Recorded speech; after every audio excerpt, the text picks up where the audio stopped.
to Bringer of Life, the River Nile.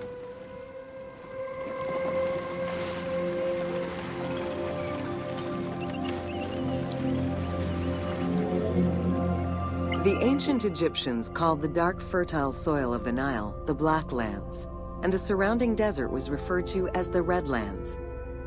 The dramatic difference of productive land opposed to barren desert had a deep influence on cultural ideology, mythology, and religion.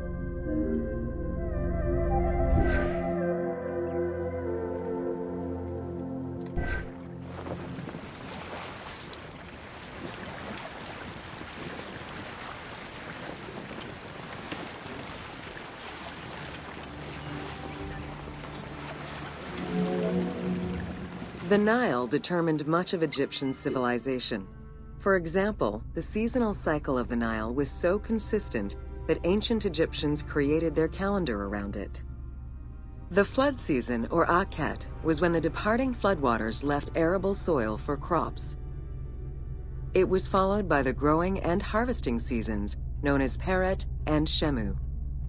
These regular seasons, along with abundant wildlife and rich soil, meant that Egypt's denizens were able to nourish themselves and ensure their country's strength in trade.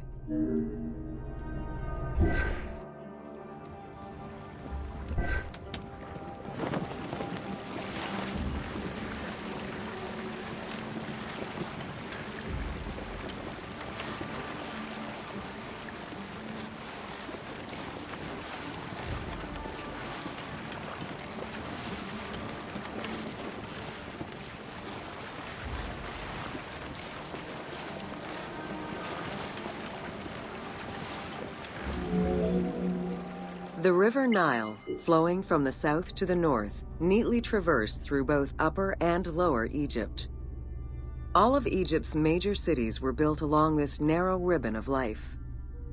Protected by mountain ranges and deserts which acted as natural barriers to enemies, and sustained by the Nile's plants and wildlife, Egyptian civilization enjoyed economic and cultural prosperity for over 4,000 years.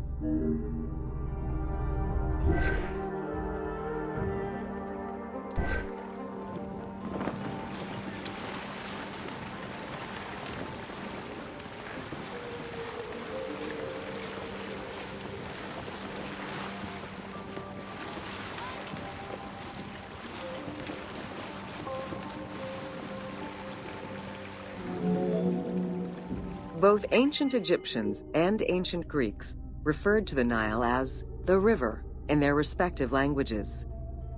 Stretching a distance of over 6,700 kilometers, the Nile is one of the longest rivers in the world. It flows south to north, spanning 11 countries.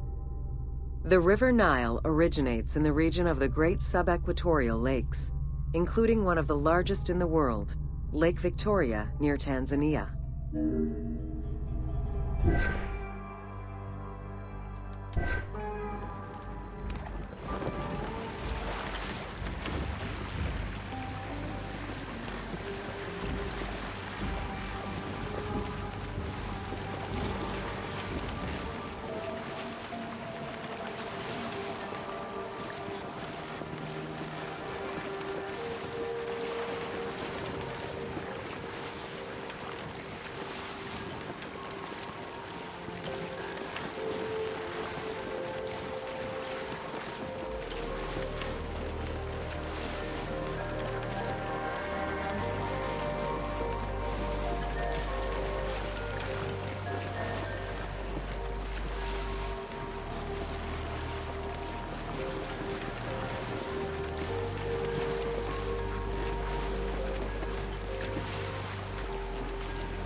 The river flows through African equatorial forests, swamps, volcanic lands, steppes, and deserts, splitting apart for a while and picking up various sediments from each region and carrying them all the way to Egypt.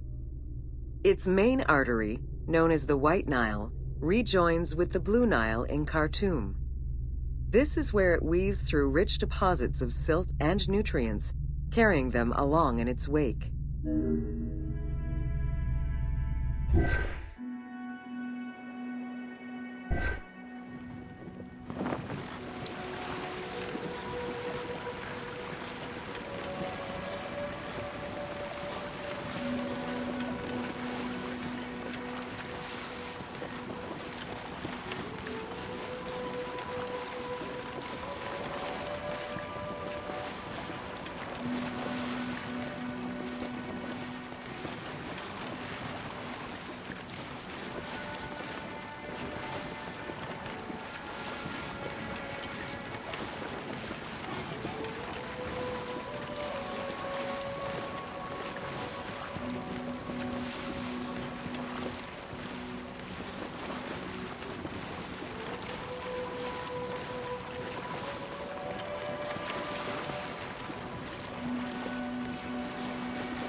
The Nile crosses 6 cataracts from the south to the north, creating natural obstacles between the various sections of the river.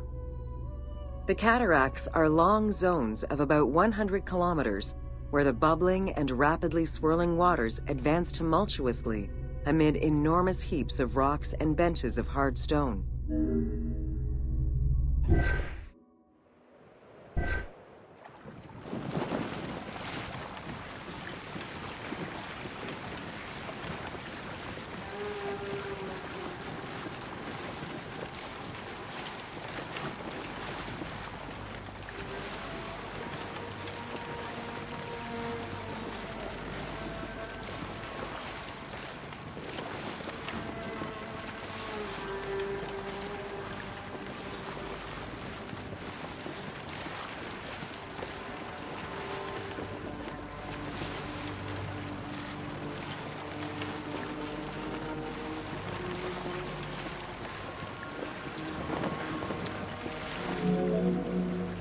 It is after crossing Nubia and the first cataract that the river officially returns to Egypt in Aswan.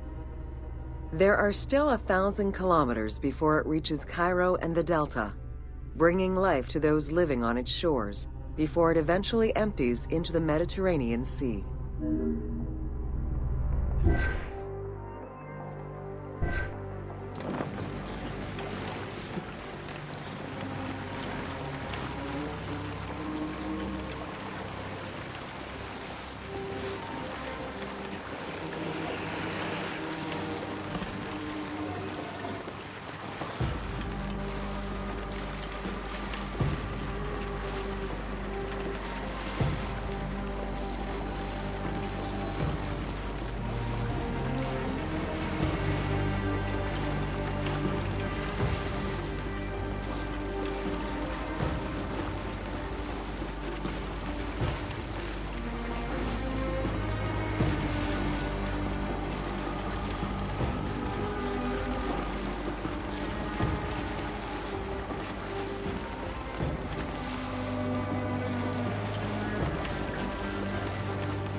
Ancient Egyptian irrigation and water use was centered around the Nile. However, they also had access to streams and rivers, as well as several large lakes.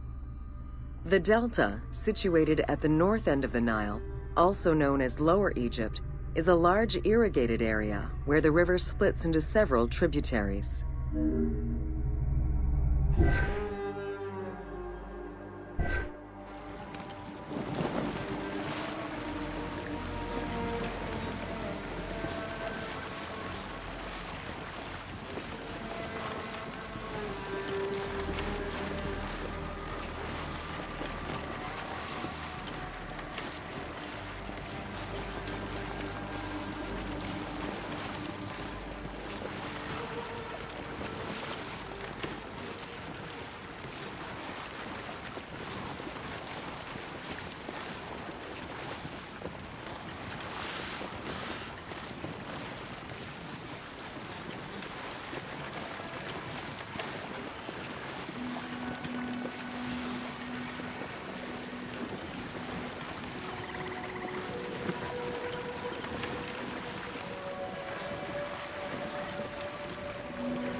The delta had several major brackish coastal lakes, bodies of water separated from the sea by thin strips of land.